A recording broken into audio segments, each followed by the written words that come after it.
नाम है आप? नर्मदेश्वर सिंह। नर्मदेश्वर सिंह। हाँ। कहाँ घर है अपन? परताल बाजार के उत्तर सटे हुए हॉस्पिटल के 10 पीछे परताल और परसा जो है सिवान है, एक समझिए। हाँ। आपके ग्राम सभा का नाम परतावला है? नहीं। हाँ। हाँ हाँ, ये टाउन एरिया में हमारा गांव आ गया है। अच्छा अच्छा। परतावला है, लेकिन गांव का नाम परसा बुजुर्ग। परसा बुजुर्ग है। हाँ। कितने लड़के हैं बाबा आपके पास? हमारे पास 2 लड़के हैं। और लड़कियां कितनी हैं? लड़कियां 3 थी, लेकिन एक ही मौजूद है। अच्छा, 2 एक्सपायर हो गए हाँ। हैं। ठीक है। सारे बच्चों को आपने शादी विवाह कर दिया है? हाँ, कर दिए। एक लड़की एक लड़का एक जनी को, एक लड़की एक लड़का एक जनी को। दोनों बेटों को? हाँ। और बेटी को? अब बेटी को एक लड़का एक लड़की है। अच्छा। लखनऊ रहती है। लखनऊ रहती है। बेटे कहाँ रहते हैं? बेटे घर पर रहते हैं अपने अच्छा अच्छा। परसा बुजुर्ग में। परसा बुजुर्ग। हाँ, कभी कभी परतावल में जो 90 डिसमिल रोड पर जमीन है, हाँ। 4 भाइयों के बीच में, वहाँ मकान बनवाए हैं, वहाँ किराया पर दिए हैं, लेकिन कभी टहलते हुए चले जाते हैं, रहते नहीं हैं। अच्छा। हाँ। आपको वृद्धाश्रम में आए कितना दिन हुआ? हमको वृद्धाश्रम में ये कम से कम आज, यह ट्रेन से जो गोरखपुर से पैसेंजर ट्रेन उतरती है, आती है 9 बजे, 9:20 पर खुलती है, उससे अब घड़ी तो नहीं देखे हैं स्टेशन पर, लेकिन कम से कम 11:30 पौने आज आए हैं। कैसे पता चला आपको वृद्धाश्रम यहाँ है? और हमको गोरखपुर स्टेशन पर थे। आप गोरखपुर स्टेशन पर कैसे पहुँचे? क्यों पहुँचे? हम इसलिए पहुँचे, घर से नाराज हो करके किसी जगह से गए कि वहीं रहेंगे, कोई आश्रम पकड़ेंगे खाने पीने के। आपके घर पे आपके बच्चे आपकी देखभाल नहीं करते थे? नहीं करते हैं। कितनी खेती है आपके पास? हमारे पास खेती हमारे नाम इस समय 3 एकड़ कुछ डिसमिल है। और क्या क्या सुविधाएं आपने अपने जीवन काल में अपने बच्चों के लिए किया था? हम अपने जीवन काल में एक हाल है 16 लाख की गाड़ी, कम से कम 12, ये कौन महीना है, ये कौन? ये सितंबर है। सितंबर, अक्टूबर से अगस्त में 12 अगस्त को, अगस्त सितंबर 12 अगस्त को 16 लाख की गाड़ी खरीदे हैं लोग। अच्छा। अपने नाम। हाँ। मारुति। अच्छा, और क्या क्या मशीन है और आपके पास सुविधा? हमारे पास कंपाउंड है 2 गो। अच्छा, 2 कंपाइन है। हाँ, एक बड़ी वाली है। हाँ। हीरा नाम है। अच्छा। अच्छा, एक जो है साहब पानी में चलती है, चैन वाली है। हाँ। पानी में। हाँ। उनमें स्टेयरिंग गियर नहीं है। हाँ। ऑटोमेटिक चलाया जाता है। अच्छा अच्छा। हाँ। इतनी सारी सुविधाएं होने के बाद मतलब घर पे सारा आय का इतना व्यवस्था है, हाँ बाबू। लेकिन आप पिताजी हैं, आपके बच्चे आपकी परवरिश नहीं कर पा रहे। नहीं कर पा रहे हैं बाबू। क्या क्या दुख दे रहे थे आपको? बाबू, खाने बिना मरता हूँ, यह मरता हूँ, गलती पाकर ये हो साले, वो अफवाह, ये करते हो वो करते हो, कोई बात पूछे पर नातों में कहने पर उल्टा सीधा करते हैं। इतनी बहुत बोलबाला भी लोगों का सुनते हैं। इस उम्र में कोई हमारा नहीं सुन रहा ना। हम इसलिए वृद्धाश्रम में बाबू, हमको जानबूझ के आए, नहीं कुछ तो खाना तो मिलेगा। आपको मारते पीटते भी थे? मारते भी थे। अच्छा अच्छा। दवा पानी? दवा पानी एक बार 200-300 का ला दिए थे, ये जब हाथ पर मारे थे। ये हाथ टूट गया है आपका? हाँ, यहाँ टूटा था। अच्छा। उसके बाद प्लास्टर हुआ है, 1-2 महीना से हो गया। उन्हीं लोग के मारने से टूटा है यह हाथ? हाँ, टूट गया था। अब सब हाँ। अभी सब अरे लगेंगे कब मारने वाले। बाबा मत रोइए, अब क्या करेंगे, औलाद ऐसी है। बस बाबू, अब रहेंगे बाबू। अपने बेटों का नाम बताएंगे बाबा? हाँ, क्या नाम है लड़के का? एक जनी का नाम रवि प्रताप सिंह, और एक जनी का नाम अखिलेश उर्फ राहुल सिंह। अच्छा, ये दोनों रवि प्रताप सिंह और अखिलेश उर्फ राहुल सिंह आपकी सारी संपत्ति लेते हुए, करोड़ों की संपत्ति से ऊपर लेते हुए अपने व्यवसाय में इतना विलिप्त रहते हैं कि आपका ख्याल रखना उनके लिए मुश्किल हो जाता है। मुश्किल हो जाता बाबा, आपकी पत्नी कब मरी या फिर जीवित है? नहीं, जीवित हैं बाबू। जीवित हैं? हाँ, वो भी लड़कों के, बुढ़ा क्या करेगा, लड़कों के बस में, यही तो खूबी है लड़कों के बस में। लड़के कुछ पीछे भी हैं लेकिन लड़कों के बस में चढ़ा के। अच्छा, वो आपकी पत्नी लड़कों के बस में रहती हैं? हाँ, लड़कों के तो आपका ख्याल वो भी नहीं रखती? नहीं रखते।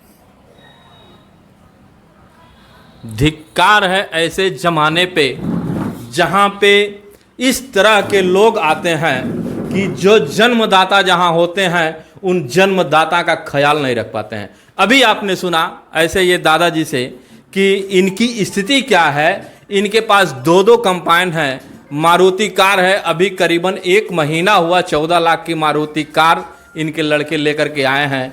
इनकी पत्नी भी हैं, लेकिन पत्नी भी इनकी अब पति को छोड़कर इस अवस्था में लड़कों की चाटुकारिता में लग जाती हैं और लड़के माँ का ख्याल रखते हैं। और ऐसे बुद्धिजीवी पिता अपने आप में, अपने समय में बीएससी होल्डर हैं। ये आप की शिक्षा दीक्षा का कितना हुई बाबा? इंटर किए हैं बाबू। इंटर? हाँ, बीए नहीं का, बीएससी नहीं कर पाए। अच्छा, इंटर तक पढ़ाई लिखाई हुई। आप इनका उम्र देखते होंगे कि जिस टाइम ये इंटर की डिग्री होल्डर होंगे उस टाइम अच्छी अच्छी एम्प्लॉय इनके लिए इनका कदम चूमती होगी। अपने जीवन काल में तिनका तिनका इकट्ठा करके अपने बच्चों का जीवन बनाने वाले ऐसे बुजुर्ग आज वृद्धा आश्रम में रहने के लिए मजबूर कर दिया। दादाजी का कहना यह है कि ये रेलवे स्टेशन पर आत्महत्या करने गए हुए थे, वहाँ पे किसी ने इनको बताया कि यहाँ मत रहिए, रेलवे स्टेशन पे क्या करेंगे, जीवन जब तक है आपको चलाना ही पड़ेगा, आप चले जाइए। आनंद नगर में आपको वृद्धाश्रम मिलेगा, आधारशिला वृद्धाश्रम, आप वहाँ चले जाइए, आपका परवरिश हो गया।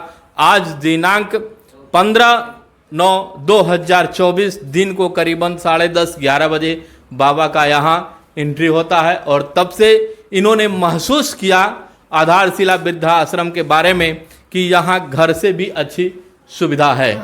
मैं आप लोगों को दिखाता हूँ आधारशिला में और कैसे कैसे बुजुर्ग लोग हैं और जिनकी जो नकम्मी संतान उनको छोड़ करके वृद्धाश्रम में आज रोने के लिए मजबूर कर देती है। लेकिन सरकार की यह योजना, वृद्धाश्रम का यह जो सेवा योजना है, जो ऐसे लोगों को बताया जा रहा है उनके द्वारा कि हमने ईश्वर को तो नहीं देखा लेकिन इन माता पिता के रूप में ईश्वर के दर्शन हो जाते हैं। मैं आपको अंदर लेके चलता हूं और देखता हूं ऐसे कैसे कैसे लोग हैं।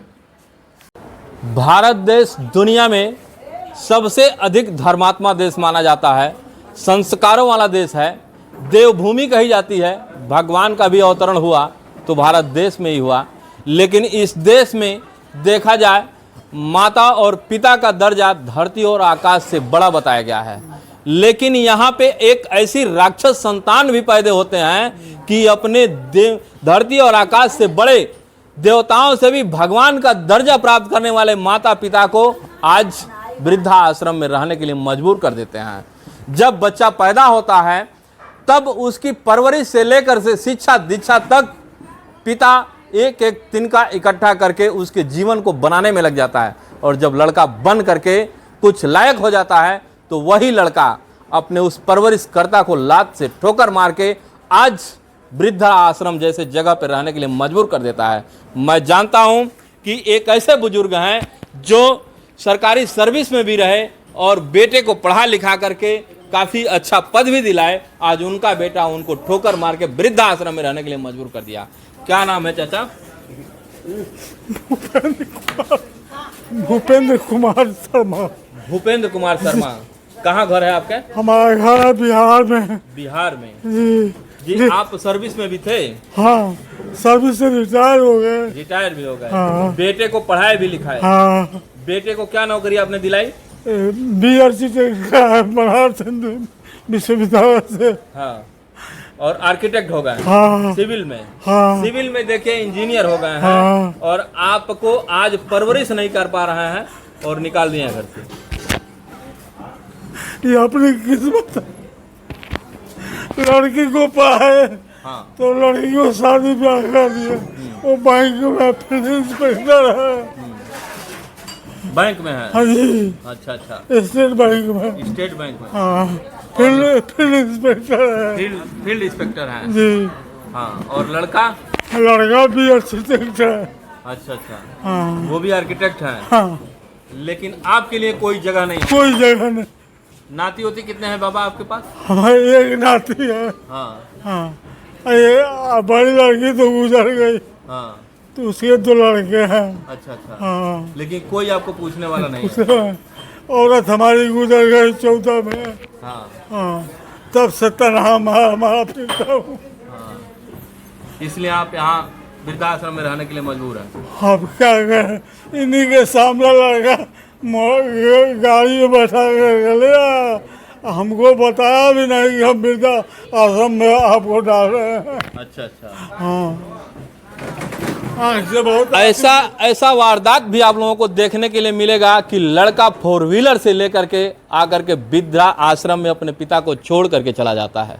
किसके भरोसे? शर्म आनी चाहिए। धिक्कार है ऐसी संतान पे जो अपने माता पिता को ऐसे जगह पे रहने के लिए, जिन्होंने पैदा किया, उनके सेवा बर्दाश्त न कर पाने के लिए, जिन्होंने तिनका जोड़ करके उनका जीवन बनाया, उस जीवन का नाजायज इस्तेमाल करते हुए ऐसी संतान अपने बाप को यहाँ पे, अपने पिता को 4 व्हीलर से ला करके और वृद्धाश्रम में छोड़ देते हैं। शर्म भी नहीं आती उन लोगों को। मैं अगले माताओं से मिलता हूँ, देखता हूँ इनकी क्या परेशानी है। माता जी, आप कहाँ से आयल बनी? आप कहाँ से आयल बनी? वही फुलवारिया से। पतो ही देख रेख ना करतिया? बर्तन आए देखने ना देख रेख करतिया, खाना पीना नहीं देती है? नहीं बनावे तो कहले माछ बना को। अच्छा, बस चली अली, हम नाच बनाऊली कहली न मजली न सही तरी भाग गई। ऐसी बहुएं अगर हमारा समाचार देख रही हैं तो ध्यान रहे कि उनकी भी माँ होगी और एक दिन वो भी बुजुर्ग होंगी, कि स्थिति उनकी भी ऐसी आ सकती है। माता जी, आप कहाँ से बानी? अच्छा अच्छा, देखिए माता जी बोल नहीं पाती हैं। आप कहाँ से हैं? ये फरिंदा से हैं। फरिंदा से बानी? हाँ सर जी। कितने लड़के और बहू? एक लड़का है। बहू? एक लड़का, एक बहू है। एक बहू है। एक बेटी है।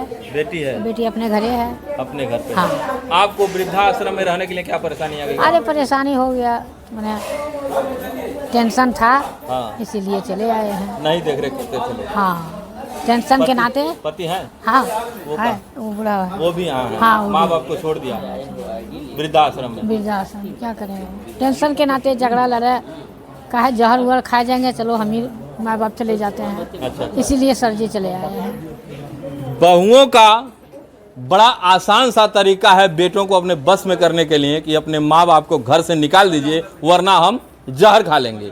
इस मामले का शिकार यह माता जी ने ये बताया कि इनकी बहू धमकी देती थी, आप चले जाइए घर से सास ससुर, नहीं तो हम जहर खा लेंगे, आपके बेटे के साथ नहीं रहेंगे। और बेटा इस कमज़ोर नस को देखते हुए अपने माँ बाप को वृद्धाश्रम में रखने के लिए मजबूर कर देता है। मैं और माता जी से मिलना चाहता हूँ, देखता हूँ। माता जी, आपके घर कहाँ है? हमारे घर पर समय नहीं हो। अच्छा अच्छा, कै लड़के बाड़े आपके? एक बेटा है, 2 नाती हैं। अच्छा अच्छा, परिवार है। हाँ, पति भी हैं आपके? हाँ, यहीं रहते हैं? नहीं आते। अच्छा अच्छा, 6 साल से ही पड़े हैं, नहीं आते। 6 साल से? अच्छा अच्छा, पतो देख रेख नहीं करती है? नहीं पतो तो कहती है जहर खा लेंगे जो घर रहेंगे। अच्छा, हाँ, तो बेटा मजबूर हो गया। हाँ, बम्बई रहता है बेटा। कितनी कमजोर पॉइंट है कि बहू के चक्कर, बीवी के चक्कर में माँ को वृद्धाश्रम में छोड़ना पड़ रहा है। बहू कहती है हम जहर खा लेंगे अगर माता सासू माँ आप हमारे घर में रहेंगी, तो इसलिए आप वृद्धाश्रम में चले जाइए, तब हम आपके बेटे के साथ रहेंगे। चाचा, कहाँ नाम है आपके? शिवजमल। कहाँ घर है? हमारा घर है शिकारपुर चौराहा। शिकारपुर चौराहा। हाँ। वृद्धाश्रम में कितना दिन से बाड़ी आप? हाँ तो 1.5 साल हो गया। 1.5 साल हो गया। बेटे कितने हैं आपके? एक तो नाती होती सब हो गए होंगे? हाँ। देख रेख नहीं करते हैं लड़के आपके? नहीं। क्या करते हैं लड़के आपके? क्या करता है, खेती बाड़ी करता है। अच्छा अच्छा, कितना खेत होगा आपके पास? अरे 1 एकड़ हो। 1 एकड़ होगा। सिर्फ आपके खाने के लिए अनाज नहीं है उनके पास? मजबूर है वृद्धाश्रम में रहने के लिए। देखिए यहाँ पे पिता को किस तरह से खेती बाड़ी लेकर के वृद्धाश्रम में भेज दिया जाता है। और चाची, आपका घर कहाँ है? नहीं पूछी, अच्छा हाँ नहीं क्योंकि मालिक हमारे अच्छा, आपके मालिक हैं। हाँ देखिए माता पिता दोनों लोगों को पतो ही आपके सेवा करे करत रही है। अरे करे लीलावर बीता पतो छेवा। अच्छा। हाँ चली कहाँ कुन के पाछे के भूमि हाँ तो पतो ही सेवा ना ऊ नाइन कहत रही कि जहर खा ले बगैर नहीं रहता है। नहीं नहीं एक अच्छा। जहर वहर का तनाव ना सुन लिया वही। देखिए माता पिता जो भगवान से भी ऊंचा दर्जा है, उन लोगों को ये लोग वृद्धा आश्रम में रख करके अपनी शांतिपूर्ण जीवन व्यतीत करते हैं। लोग सेवा का अवसर खोजते हैं कि मुझे बुजुर्गों का सेवा करने का अवसर मिल जाए ताकि मेरा जीवन धन्य हो जाए, और जिन पुत्रों को यह सेवा का अवसर मिला है वो ऐसे माँ बाप को मजबूर कर देते हैं वृद्धा आश्रम में रहने के लिए। चाचा कितना दिन से रहता नहीं यहाँ पे, कितना दिन से रह रहे हैं? नहीं बोल पा रहे हैं, देखिए नहीं बोल पा रहे हैं यहाँ पे।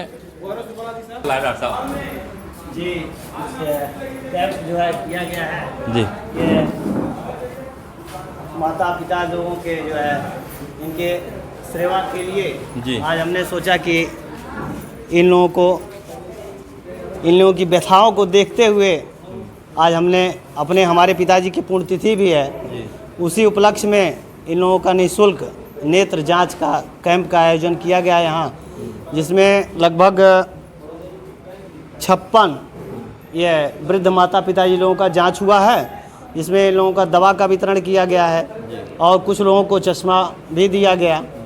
जी डॉक्टर साहब आप भी तो किसी के लड़के होंगे, यहाँ पे हमने काफ़ी माताओं पिताओं से स्टेटमेंट लिया, उन्होंने ये बताया कि बहू मजबूर कर देती है बेटे को कि अपने माँ बाप को वृद्धाश्रम में छोड़ दो नहीं तो हम जहर खा लेंगे। इस पे 2 शब्द बोलना चाहेंगे, कैसे बेटे और बहू कैसे संस्कार हैं? सर आज का जो वर्तमान परिवेश है यह बहुत ही दूषित हो गया है, और यह बच्चे नहीं सोचते हैं कि उन्हीं माता पिता के द्वारा किस तरह से उनका भरण पोषण हुआ है जो आज उस लायक हुए हैं। इसके बावजूद भी जो है आज अपने माता पिता को वृद्धाश्रम में जिस तरह से ये लोग छोड़ दे रहे हैं, बड़े दुख की बात है सर। बहुत पीड़ा होती है, आत्मिक ग्लानि होती है कि कैसे वह माता पिता आज आपको पैदा करके आज उन्हीं को घर से निकाल दिया जा रहा है। यह देख करके बहुत ही व्यथा होती है सर, मन में पीड़ा होती है कि समाज किस गलत दिशा में जा रहा है आज आधुनिकता के समय में। अब मैं नारी शक्ति से मिलना चाहता हूँ कि क्या ऐसी बहुओं को क्या करना चाहिए जो मजबूर कर देती हैं अपने सास ससुर को वृद्धाश्रम में रहने के लिए? महोदया आप इस संबंध में बताएं कि ऐसी बहुएं हमको कुछ बुजुर्गों से मिली हैं, वो कहते हैं कि बेटे को अपने बस में कहती हैं कि आप अपने माँ बाप को वृद्धाश्रम में छोड़ो नहीं तो हम जहर खा लेंगे। इसलिए ये बहुत गलत है, क्योंकि वो भी जैसे मेरी माँ बाप हैं, हमें पैदा किए उसी तरह से वो भी तो माँ बाप हैं।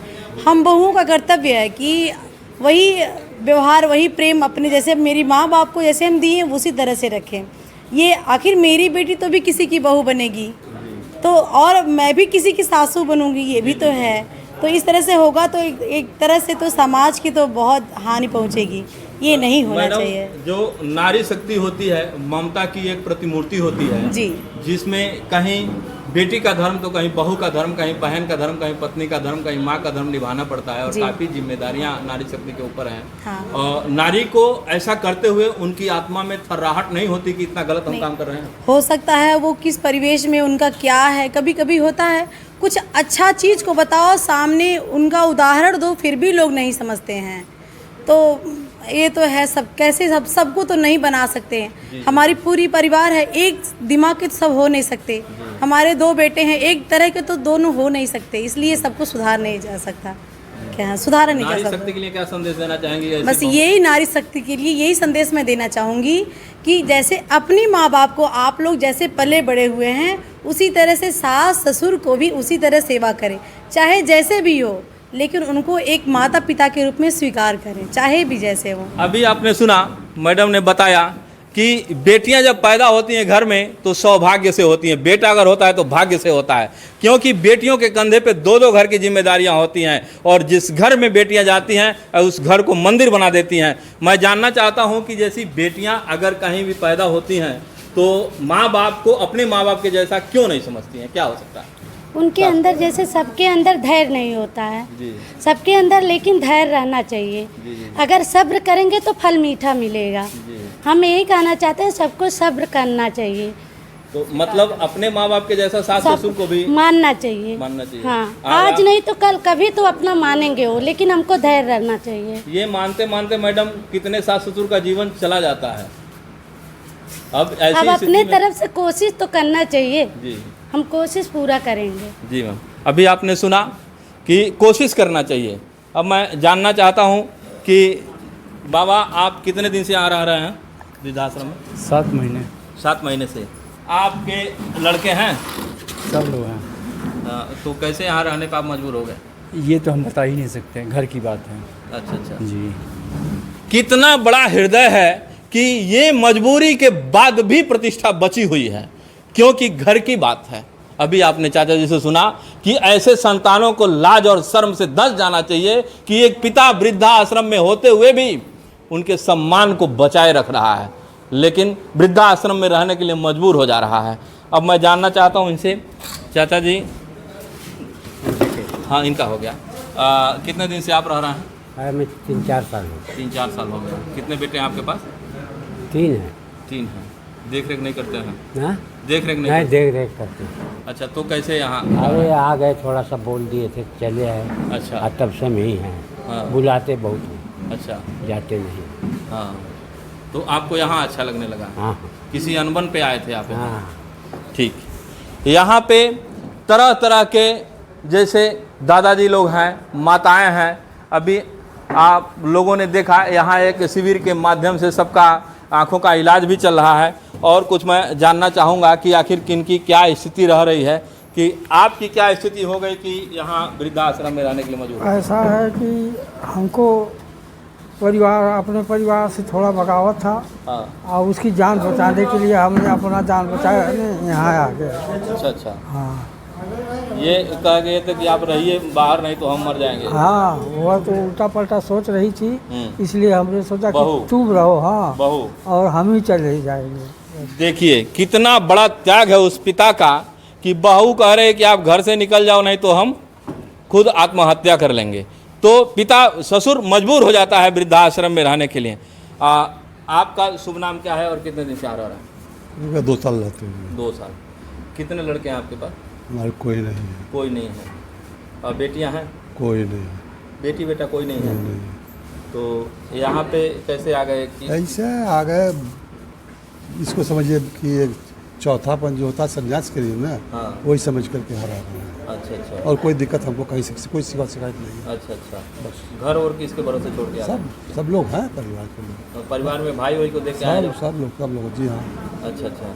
कोई शिकायत किसी से नहीं है। हाँ, हाँ, हाँ। बस ये मान के आप चलिए, वानप्रस्थ वाला जीवन हाँ व्यतीत जी हाँ, ये समझ करके मैं आ रहा हूँ। अच्छा अच्छा। क्योंकि यहाँ का माहौल हमको पसंद आया। हाँ।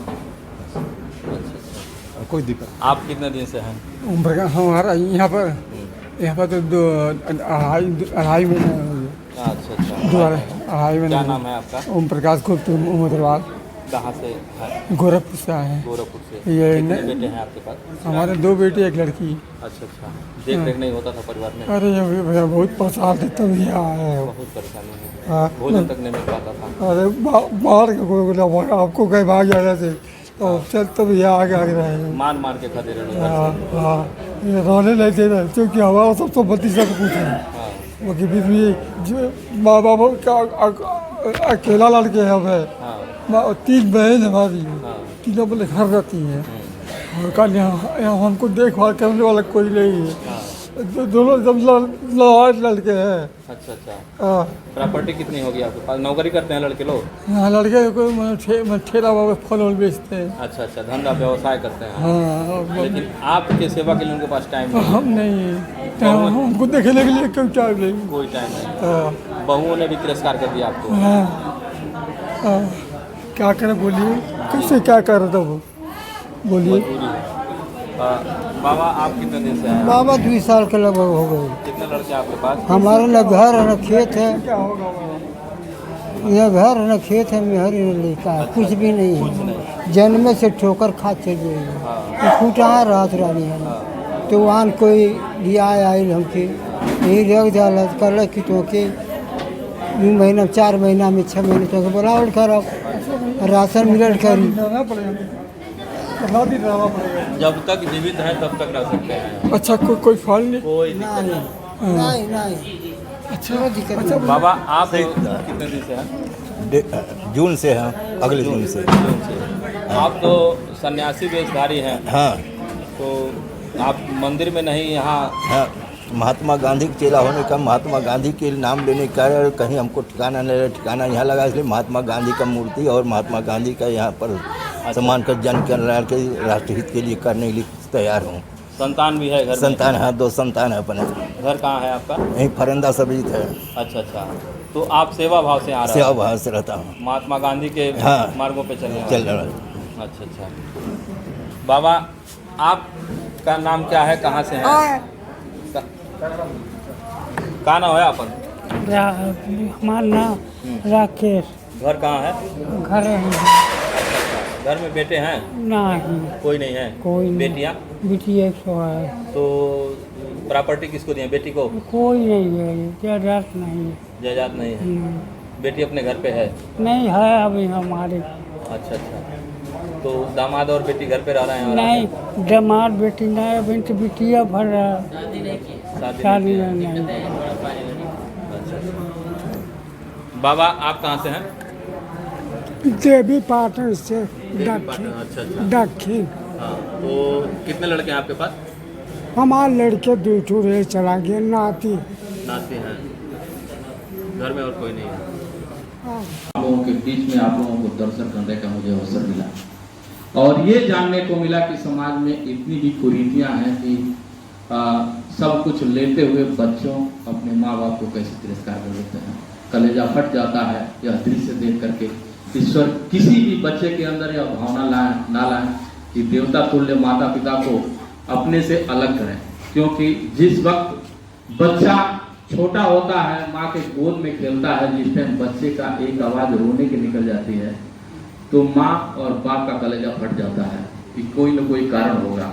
खुद भीग करके माँ स्वयं बच्चे को सूखे में सुलाती है, लेकिन जब बच्चे का समय आता है माता का हाथ पकड़ के उनको अंतिम स्थिति, अंतिम यात्रा तक पहुंचाने का, तो वो बेटा अपने माँ बाप को लात मार के घर से निकाल देता है और सारी प्रॉपर्टी को लेकर के और अपनी पत्नियों के साथ ऐश करता है। धर्म की एक बात बता दूं आप लोगों को कि भगवान गणेश जी का सबसे प्रथम पूजा होता है। भोलेनाथ माता पार्वती जी परीक्षण करने के लिए कार्तिकेय और गणेश जी का एक प्रतिस्पर्धा स्थापित किया गया, जिसमें देखा जाए कि कौन ज्ञानी है।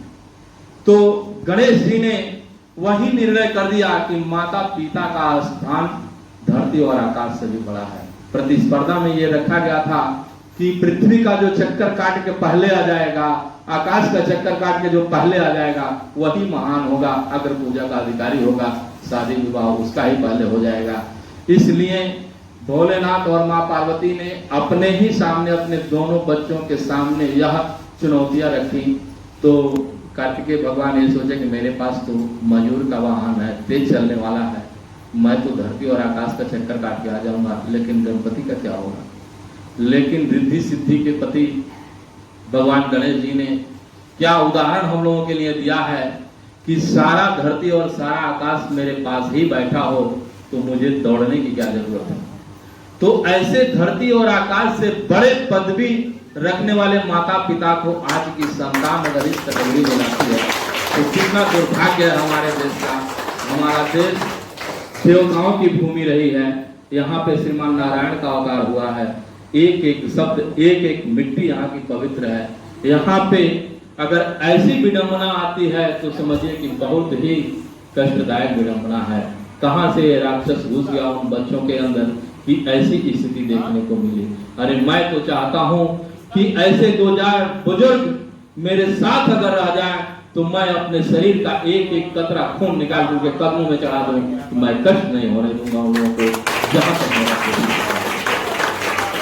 अगर मुझसे कुछ त्रुटि है तो मेरा सौभाग्य है, मैं हाथ जोड़ के विनम्रता से आप लोगों से आशीर्वाद ग्रहण करना चाहता हूँ कि ईश्वर सबको सद्बुद्धि दें और हर पुत्रों को भावना अच्छी दें कि अपने माता पिता को अलग ना करें कभी भी। धन्यवाद। धरती मेरी माता, पिता आसमान, प्रेरणा देने वाला भारत देश के उत्तर प्रदेश के जनपद महाराजगंज में थिला वृद्धाश्रम में मैं आप लोगों को लेकर के चलता हूं, जहां पे 100 से भी ज़्यादा माता पिता रहते हैं यहाँ पे, और उनसे आप बीती से मैं आप लोगों को अवगत कराता हूं कि इस आधारशिला वृद्धाश्रम में कैसे कैसे लोग आकर के रहते हैं, जहां देवताओं की नगरी, धर्म की भूमि, संतों के देश में इस तरह से औलाद भी होती है कि अपने माता पिता को सारी संपत्ति लेने के बाद और अपने माता पिता को वृद्धाश्रम में रहने के लिए मजबूर कर देती है। वहीं पे वृद्धाश्रम में रहने वाले स्टाफ हैं, जो कार्यकर्ता लोग हैं, यहाँ के देख रेख करने वाले निरीक्षणकर्ता लोग हैं, यहाँ के एक एक तिनके से लेकर के इतना संस्कार भरा हुआ है कि भटकते हुए माता पिता को अपने पास रख करके इस वृद्धाश्रम में रख करके मन चाह सेवा करते हैं और काफ़ी पुण्य अर्जित करते हैं। आइए मैं यहाँ के निरीक्षणकर्ता, संरक्षणकर्ता से आप लोगों को मिलवाता हूँ और देखता हूँ कि क्या अनुभव है उनका इन लोगों के बीच में रहने का। मेरा नाम प्रदीप कटियार है जी, और मैं यहाँ पे सर अजय प्रबंधक के रूप में विगत 7 सालों से काम कर रहा हूँ जी जी जी। और मेरा अनुभव बहुत अच्छा है, क्योंकि माता पिता से बढ़ के कोई सेवा नहीं होती है जी। भगवान भी कहते हैं कि जिस घर में माता पिता खुश रहते हैं उस घर में हम रहते हैं। भगवान ने तो यहाँ तक कहा है कि हम तिनके तिनके में हैं, तो किसी में दादा के रूप में, किसी में बहन के रूप में, किसी में बाबा के रूप में, किसी में भाई के रूप में। लेकिन आज के समाज में लोग पहचान नहीं पा रहे कि भगवान हैं कहाँ। भगवान उनके पास हैं, और ऐसे भगवान रूपी बुजुर्ग दादा दादी को लोग बाहर छोड़ देते हैं, उनको नाराज़ कर देते हैं। सोचिए, बाबा दादी नाराज़ होंगे तो क्या भगवान खुश होंगे? नहीं खुश होंगे, क्योंकि वो खुद भगवान है। भगवान से मिलाने का श्रेय हमारे माता पिता को होता है, और भगवान हमारे माता पिता होते हैं। इन सब चीज़ों को देखते हुए हम लोग दिन पर दिन नए माता पिता के लिए सेवा करते हैं, और ऐसे बुजुर्गों के लिए जिनके लिए कोई आश्रय नहीं है, हम समाज के लोगों से भी अपील करते हैं कि आप हमारे ऐसे माता पिता को इधर उधर मत भटकने दीजिए, उनको हमारे आश्रम में दीजिए, हम लोग खुद उनकी सेवा करेंगे। माता पिता भरण पोषण अधिनियम 2014 जो माननीय सुप्रीम कोर्ट के आदेशानुसार कि प्रत्येक जनपद में एक ऐसा वृद्धाश्रम होगा जहाँ पर ऐसे बुजुर्ग माता पिता जो सताए गए होंगे या जो किसी कारण से बहुत परेशानी में होंगे, उनके लिए सरकार ने सामाजिक सरोकार के कार्यक्रम को देखते हुए एक वृद्धाश्रम स्थापित किया, जहाँ पर ऐसे माता पिता का संरक्षण होता है, उनकी सेवा होती है, उनकी अनुभव भी हम लोग लेते हैं। हमारे आश्रम में इस समय 120 के करीब संख्या है, जिसमें माता पिता संयुक्त रूप से रहते हैं। 50 से 52 के करीब माताएं हैं और अन्य हमारे बुजुर्ग दादा दादी हैं। तो इनकी दिनचर्या प्रतिदिन सुबह 5 बजे से शुरू हो जाती है और शाम को 9-10 बजे तक चलती है, जिसमें इनका सुबह योगा वगैरह होता है। इनके दैनिक दिनचर्या के पश्चात फिर चाय होता है, फिर ब्रेकफास्ट होता है। मीनू के हिसाब से आप हमारे वहाँ देख सकते हैं, मीनू लगा हुआ, मीनू के हिसाब से हम लोग और इनके पसंद के हिसाब से भी हम लोग भोजन वगैरह बनवाते हैं। क्वालिटी के साथ हम लोग कोई समझौता नहीं करते हैं। हम ये जानते हैं कि जो प्रसाद हम दे रहे हैं वो हम भगवान को चढ़ा रहे हैं, और भगवान हम अपने बुज़ुर्गों को मान रखें। तो मेरा ये सिद्धांत है कि हम इनको अच्छा भोजन कराएं, इनसे आशीर्वाद लें, और समाज में एक अच्छा मैसेज दे पाएँ कि हम अपने दादा दादी, अपने बाबा की सेवा अच्छे से कर पाएँ, जिससे ये भटकने ना पाएँ, क्योंकि ये हमारे लिए बहुत बहुमूल्य हैं। इनकी अनुभव को हमको लेना चाहिए, हमारे समाज के लोगों को। तो हम समाज में तो यही चाहेंगे आपके चैनल के माध्यम से कि ऐसे लोगों के लिए आप इधर उधर न छोड़ें, हमारे आश्रम को दें। इससे पहले हमारे आश्रम में अवश्य विजिट करें। देखिए, बहुत सारे माता पिता हैं, उनकी अनुभव लें। हो सकता है वो यहाँ आएंगे, उनका मन मस्तिष्क बदलेगा। इसी रूप में हम लोगों ने एक कार्यक्रम चलाया था, संडे विद ग्रैंड पेरेंट्स। रविवार के दिन अपने माता पिता उनको पहचानने का दिन होता था कि एक दिन संडे का तो हम निकाल ही सकते हैं, जॉब पेशा में लोग होते हैं तो समय नहीं निकाल पाते हैं, लेकिन इतवार का, रविवार का जो दिन होता है वो सभी के पास रहता है। तो यहाँ आ कर के हमारे बुज़ुर्गों के बीच में अपना अनुभव शेयर करें, बुज़ुर्गों से उनका अनुभव लें। उनका अनुभव हम लोगों को, जो बुज़ुर्ग हमारा 70 साल के हैं, वो सोचिएगा हमको 70 साल का अनुभव अगर हम उनके पास बैठते हैं तो मिल जाता है, जो कि फ्री ऑफ कॉस्ट मिलता है। हमारे बुज़ुर्ग कहते हैं आप मेरे लिए कुछ लाएं या ना लाएं ये मायने नहीं रखता, आप मेरे पास आएँ, मेरे पास बैठें, ये मेरे लिए बहुत मायने रखता है। और हम लोग उस पद्धति पे काम करते हैं। हमारा पूरा आधारशिला परिवार प्रत्येक बुजुर्ग दादा दादी को भगवान स्वरूप मान करके सेवा हम लोग करते हैं। आपके वहाँ कुछ ऐसे भी बुजुर्ग आते होंगे जो बोल नहीं पाते हैं, चल नहीं पाते हैं, उनको कैसे हम करते हैं? ये बहुत बड़ी आपने चीज़ बताया। हमारे वहाँ ऐसे भी बुजुर्ग आए हैं 3-4 लोग जो लावारिस अवस्था में आए थे, और आदरणीय डीएम साहब, एडीएम साहब, समाज कल्याण अधिकारी महोदय के माध्यम से इनको हम लोग प्रवेश दिए, और माँ लेहड़ा वाले की कृपा से वो अब बोलने भी लगे हैं। तो मैं तो ये मानता हूँ कि माँ लेहड़ा वाले की कृपा हम पे बनी हुई, और वो हमारी सेवा से खुश हैं। हमारे उन बुजुर्ग दादा दादी में बोलने की सामर्थ्य भी दे रहे हैं।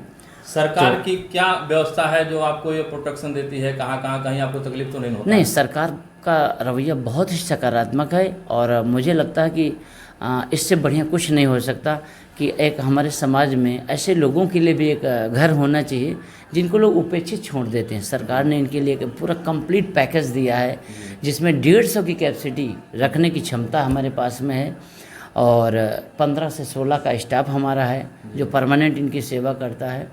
और इनका समय से हम लोग जो भी इनकी दिनचर्या होती है, इनका भोजन पानी की व्यवस्था होती है।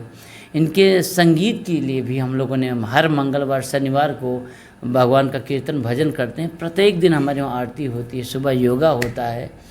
तो ये स्वस्थ भी रहते हैं, और हम ईश्वर से भी दुआ करते हैं कि हमारे जितने भी बुजुर्ग हैं सब 100 साल के ऊपर लाइफ को एंजॉय करें और आगे बढ़ते रहें, और हम लोगों को आशीर्वाद देते रहें। यहाँ रहने के बाद जितने बुजुर्ग हैं अधिकतर आके बीमारी अवस्था में आते हैं जी, तो आप लोगों के सेवा से और ये व्यवस्था देख करके ठीक भी हो जाते हैं क्या? सर मैं आपको बताऊं, हमारी सेवा से और हमारी व्यवस्था से ये बहुत जल्दी खुश हो जाते हैं, और इनकी सब बीमारी दूर हो जाती है, क्योंकि हम पूरा कंप्लीट पैकेज देते हैं। यदि कोई रो रहा है तो उसको हंसाने का काम करते हैं। हमारे पास में कुछ ऐसे कार्यक्रम हैं जिनके माध्यम से हम उनका एंटरटेन कराते हैं, और धीरे धीरे वो सब उन सब चीज़ों को भूलते हुए अच्छे कार्यों में लगते हैं। अच्छी चीज़ें हम लोगों को बताते हैं, उनके अनुभव को हम लोग शेयर करते हैं अपने दादा दादी में, अपने समाज में। तो हमें कभी नहीं लगा कि हमारे बुजुर्ग समाज में जैसे उपेक्षित छोड़ दिए जाते, ऐसे नहीं छोड़ना चाहिए। और ये बुज़ुर्ग हमारी धरोहर हैं। हम लोग ईश्वर से यही दुआ करते हैं कि जो भी बुज़ुर्ग हमारे पास रह रहे हैं वो सब खुश रहें, मस्त रहें, तंदुरुस्त रहें। उनका आशीर्वाद हमको एवं हमारे समाज को, हमारे ज़िला को, हमारे प्रशासन के लोग जो भी हैं इस कार्यक्रम को चला रहे हैं, हमारे जिला समाज कल्याण अधिकारी महोदय आदरणीय डीएम साहब, जिला स्तर की कमेटी बनी है उसके अध्यक्ष हैं डीएम साहब, उनकी मॉनिटरिंग होती है। जज साहब समय समय पे आके इनको कानूनी सलाह देते हैं, कुछ भी अगर इनके साथ ऐसी कोई दिक्कतें होती हैं। सीएमओ महोदय के साथ में वो हर 15 दिन पे हमारे वहाँ कैंप लगाते हैं। हमारे लोकल में बहुत सारे सामाजिक लोगों ऐसे हैं जुड़े हुए जो हमारे लिए चिकित्सा सुविधा भी उपलब्ध कराते हैं, जैसे हमारा स्टार हॉस्पिटल यहाँ का हम लोगों के लिए बहुत बड़ा काम करता है। बनकटी हॉस्पिटल है, केएमसी हॉस्पिटल है, ये सभी सुविधाएं हमको निःशुल्क देते हैं, क्योंकि वो ये कहते हैं कि यार आप अपने परिवार में 4-5 लोगों की सेवा नहीं कर पाते हैं और आप लोग 100+ लोगों की सेवा कर रहे हैं, तो मेरा भी दायित्व बनता है कि हम ऐसे लोगों की सेवा कर पाएँ। देखिए, देश में कुछ ऐसे बच्चे हैं जो अपने माँ बाप को तिरस्कारित करके वृद्धाश्रम में छोड़ देते हैं रहने के लिए, तो वहीं कुछ महान विभूतियाँ हैं जो इन माता पिता की सेवा करते हुए अपने आप को कृतार्थ समझते हैं। मैं आर के शर्मा अपने सहयोगी राजेश गौतम के साथ, भारत रक्षक न्यूज, महाराजगंज।